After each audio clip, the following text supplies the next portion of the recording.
Welcome to The Worthy House, where we offer reality-focused writings on a variety of topics, but often on history, politics, and in general on human flourishing in a post-liberal future. I'm Charles, the maximum leader of The Worthy House. Today we are reviewing *Sapiens: A Brief History of Humankind* by Yuval Noah Harari. *Sapiens* is a book of history, but its main thrust is philosophical.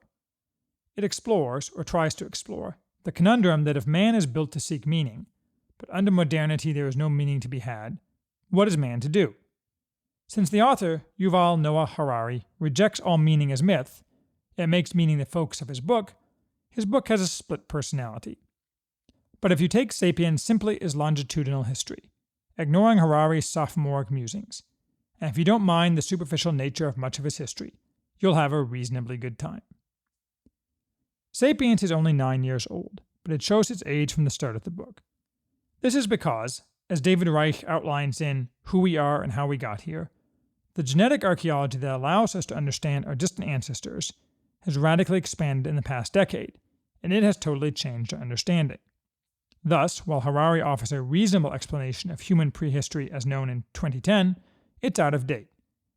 He understates the amount of interbreeding Homo sapiens did with other human lineages, and overstates the likelihood of the increasingly disproven replacement theory, where we simply overwhelm Neanderthals and others. More importantly, he incorrectly claims that the cognitive revolution, in which humans developed language and expanded communication, was a one-time event, whereas it is now evident that it happened simultaneously in widely separated areas, and thus cannot be attributed to a single chance mutation. However, this initial exposition of historical biology, whatever its factual accuracy, is merely backdrop for Harari's main claim that the benefit to mankind of the cognitive revolution was the ability to create joint fictions that unified mankind. To this Harari attributes nearly all human progress, beginning with coordinating human action beyond that of small clan groups, but progressing far beyond. For Harari, nearly everything is a joint fiction, not just actual myths that bind, and not only all religion, naturally, but also justice, law, nations, corporations, money, and more. Everything that cannot be touched, really, counts as a joint fiction. The claim that religions, morality, and justice are mere fictions is arguable, though very boring and hardly original. Beyond that, though, Harari's basic claim fails, because most man-made psychic structures and our artificial entities are not fictional, but notional. Does Congress not exist because it is a body with power created by agreement, rather than something springing organically from the laws of physics? By Harari's reasoning, under which corporations are fiction and money is a delusion, it does not. But that is obviously false. Similarly, while what constitutes a nation can be blurry, it is not fictional. One could not substitute a completely different definition for France by fiat. It would lack any tie to reality, unlike the actual nation of France. Similarly, Harari explicitly equates capitalism with a religion, claiming that if the majority of investors and bankers failed to believe in it, our economies would collapse. This is bizarrely silly. The free market, which is what Harari means by capitalism, is an organic outgrowth of uncoerced exchanges of items with, ultimately, actual value. It is not dependent in any way on some collective myth. On the other hand, Harari deftly demonstrates that communism and humanism are no less religions than Christianity and Islam. He also correctly identifies that humanism, a purely Western belief, is merely desiccated Christianity, snarkily noting the only humanist sect that has actually broken loose from traditional monotheism is evolutionary humanism, whose most famous representatives are the Nazis. This combination, for the reader, of alternating moments of what the hell and consistent logic characterizes the book. One can never tell in any given section which you're going to get. At least it keeps the reader on his toes. Perhaps sensing this conflict, Harari tries to dress up his claims with pseudo-scientific language, asserting that what he claims are fictions create an intersubjective reality, a term he apparently made up. He means they are collective fictions, where a single person's belief or unbelief is irrelevant. Maybe, but that still does not make something that is not a fiction. Harari then compounds this error by repeatedly claiming that the inevitable end result of human creation of fictions is global unity and the ending of nations and nationalism. This thesis is lacking in actual evidence, not that Harari offers any. In any case, continuing with history, Harari, like James C. Scott, has a lot of sympathy for the view that hunter-gatherers, post-cognitive revolution, had pretty good lives, well-fed and with plenty of time to sit around and do nothing. On the other hand, he notes that those lives may not have been good for everyone involved. Thus he points out the modern Ache of Paraguay, who blithely kill their own children who annoy them, bury alive, funny-looking babies while people laugh, and axe their old people when they become a burden. Topics like this challenge Harari, because he wants to say this is wrong. But if everything humans believe about right and wrong is a fiction, as he maintains, no morality can exist. Therefore, he tends to make occasional assertions that some actions are wrong, then run away from further thought on the matter, throwing off squid ink to distract the reader. Me, I don't have this problem. I think it's good that the Paraguayans put down the Ache, and the Spanish put down the Aztecs, because they had nasty, evil societies that deserve to be destroyed. Full stop. Discussion of the cognitive revolution is a stage setting for a lengthy and lively narration of known, that is, documented, human history up until modern times.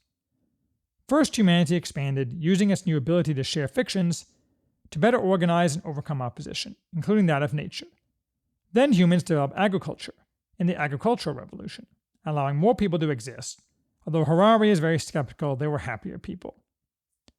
We will see time and again how a dramatic increase in the collective power and ostensible success of our species went hand in hand with much individual suffering. By this, Harari includes animal suffering, a topic about which he is much exercised, although again, if morality is a fiction, why that should be, other than some instinctive squeamishness, is not clear. When my wife and I first started dating, she had recently acquired a cat, which she loved almost as much as me. Naturally, she talked to it and doted on it. Every so often, I would grumpily admonish her, stop anthropomorphizing the cat. This is an error that Harari often falls into, where he anthropomorphizes both animals and the natural world, desperate to show that humans are both different and not different at all. In any case, we travel very rapidly, accompanied by frequent didacticism, to remind us of Harari's frame of fiction, through early pastoralists and farmers, to Hammurabi, through the rest of human history, to the present day. It's modestly interesting that there is no new information here. Harari is fond of broad-stroke history, but seems to lack small-scale knowledge, which does not inspire confidence. No, a 13th century Frenchman could not sell his children into slavery, or be enslaved for debt himself. Slavery had disappeared in Europe long before the 13th century, other than in Muslim-controlled areas, notably parts of Spain, and this is not an obscure fact. Harari's claim is made even stranger by that 300 pages later he accurately says, at the end of the Middle Ages, slavery was almost unknown in Christian Europe. No, medieval people were not dissuaded from starting businesses because they could end up totally destitute due to lack of limited liability. Small-scale medieval businesses did not have liabilities in the same way we do now, with leverage and lawyers. And anyway, the same thing is true today, since limited liability does not apply to personally guaranteed debts, which is all small business debt. It is false that, in the US, the technical term for a limited liability company is a corporation. Those are distinct types of legal entities. The Roman emperor killed at Adrianople was Valens, not Valens. As the Spanish gradually and heroically reconquered Spain from Muslim invaders, they sometimes minted coins with Arabic inscriptions not, as Harari implies, because they thought that Muhammad might actually have been Allah's messenger and they were hedging their bets, but because copying accepted coins in newly conquered territory was a standard medieval practice to avoid trade disruptions. Such errors accumulate.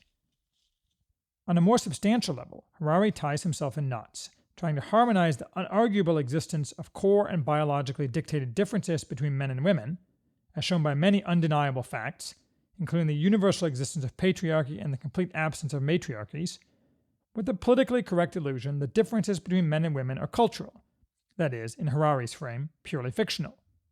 He just can't fathom it. If, as is being demonstrated today so clearly, the patriarchal system has been based on unfounded myths rather than on biological facts, what accounts for the universality and stability of the system?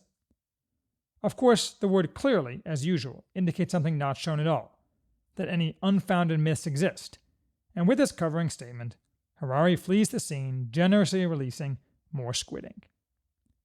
To move history to the present day, Harari outlines the scientific revolution. He appropriately credits it purely to Europeans, with a few half-hearted attempts to falsely claim that, for example, English medical texts adopted American Indian treatments, similar to the history taught schoolchildren today that Indians invented the hypodermic needle, though he dates it later than most scholars and tries to avoid giving credit to Christianity, instead giving credit, weirdly, to the discovery of America by Columbus. He also appropriately ascribes the Great Divergence, the lead taken by the West in the Industrial Revolution over the rest of the world and maintained to this day, despite the blessings developed by the West being freely available to all, to other cultures' inability to organize themselves around the right fictions. In other words, to their inferior cultures. And so we arrive at today. At this point, Harari faces the dilemma of all modern scholars who want to predict the future as it relates to science. Will it be, in Charles Mann's words, that of the prophets, who predict future doom based on resource exhaustion, or of wizards, who predict future prosperity based on technology? Of course, as Mann points out in his excellent The Wizard and the Prophet, only wizards have ever, so far, proven to be correct. Harari chooses sorcery, white sorcery, as well, for the short term. In his exposition, he is very much like Steven Pinker, noting the very many material improvements of the modern world, without the verbal diarrhea that characterizes Pinker. Harari does touch on problems that result, such as unbridled consumerism and animal suffering, although, once again, since he is all for unlimited personal autonomy and he rejects morality, he glosses over how it is that he can call these problems. This half-a-loaf approach to moral questions is emblematic of much of Harari's writing about modernity. He criticizes aspects of it, and even shares the insight with conservative writers that autonomic individualism is midwifed by, and benefits, the state and the market, not human beings. But he is unwilling to contemplate any other system, perhaps because Harari himself, although he mentions none of it in this book, is the very essence of an atomized modern man. He is a vegan, atheist, meditation-obsessed homosexual, with, consequently, no children. His kind would find little place in any society that did not worship autonomy or held to any traditional standard of morality. Thus, he cannot bring himself to contemplate that any other kind of society could be acceptable, even though he perceives the problems in the society that we have. All this focuses on the material world, both of plenty and of peace. What, though, of happiness? Harder to quantify, but arguably a deeper and more important question. Harari, who earlier noted correctly that our ancestors were no less smart than us, and may have been smarter because they had to be, here observes that our ancestors, despite the pains and dangers they suffered, may have been happier than us. Thus, mere scientific advancement will not lead to more happiness, since what man seeks and what makes him happy is not more toys, or even better health, but meaning. Harari ascribes that men in past ages were content because their collective delusions gave them meaning, by which he primarily means religion, though he may also mean, and should mean, other forms of seeking after meaning, such as the search for glory. What should we do then? Well, first Harari issues a brief plug for Buddhism, the real thing, not the pallid version pushed by most Westerners. He instructs us that what people need, most of all, is to know the truth about themselves. From that they can derive meaning.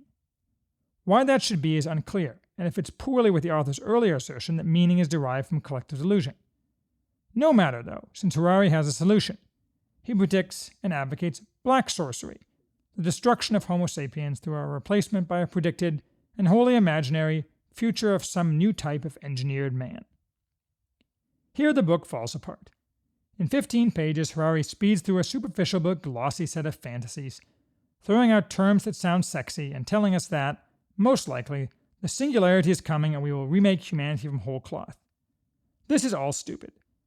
As with artificial intelligence, something that is going exactly nowhere, recreating ourselves through rebuilding our genome is not going to happen. Harari issues numerous sweeping yet contentless statements, punctuated with a picture of what is supposed to be a miracle advance, a misshapen partial human external ear grown on a mouse's back. From 1996. I am not impressed. When YouTube can auto-generate subtitles that are 100% accurate, instead of the gibberish linear A it does now, and someone transplants a human eye, then I'll believe that any of this is coming. Oh, I suppose it's theoretically possible to do, just like almost anything can be imagined, but there's very little evidence of any progress in this direction. One only has to review all the never-arriving cures that we were promised were imminent through new applications of biology, from angiogenesis in cancer to stem cells, to realize that we are very, very far away from Homo Deus, the title of the book Harari wrote next. And since the pace of scientific innovation has, in fact, slowed down greatly, exemplified by Peter Thiel's complaint that he was promised flying cars and got 140 characters, and the West, which has produced all relevant scientific progress to date, is killing its dynamism, competency, and capability by a combination of having no children and worshiping the destructive left gods, today named diversity and inclusion.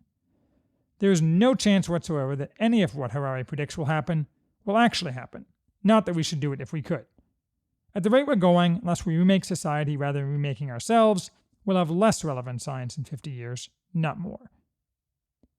He never quite comes out and says it, but what Harari seems to be trying to say is that new humans will subsist on new forms of meaning, thus solving the problem that modernity has erased man's ability to find meaning. This is a dumb pipe dream. If people are unhappy in modernity, their correct response is to fix modernity and cohere our dreams to our nature. We should keep the science that sprang from the West and Christianity, which has nothing to do with autonomy, democracy, or any other Enlightenment or pseudo-Enlightenment garbage principle, and throw the rest of the modern world overboard. As I like to say, why not the High Middle Ages with rockets? That's the project we should be starting, not trying desperately to insert meaning into our lives by reworking our DNA.